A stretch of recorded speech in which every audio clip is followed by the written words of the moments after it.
আল্লাহ, আমি সব কিছু তোমার কাছে রাইখা দিলাম।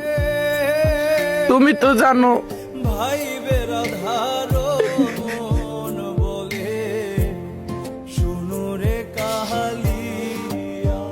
তুমি তো জানো আর ভাই আমার উদ্দেশ্যটা ছিল কি, আমার মনের ভিতরে কি ছিল।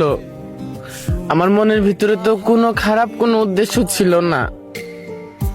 তা আমার এখানে এরকম সব দিক দিয়া নৈরাশ করলা। আমি হাজার পাপিষ্ট হয়ে আমি তো তোমার বান্দা ছিলাম। তুমি তো চাইলে পারতা আমার একটু সুখ দিতে। আমি তো আর কিছুই চাই নাই। তুমি ধীরে ধীরে ধীরে ধীরে ধীরে ধীরে আমার কাছ থেকে সবকিছু কেড়ে নিলা, সবকিছু দিয়েও কেড়ে নিলা। না পাওয়ার আফসোসই অন্যরকম, পেয়ে হারানোর বেদনাই হচ্ছে অন্যরকম।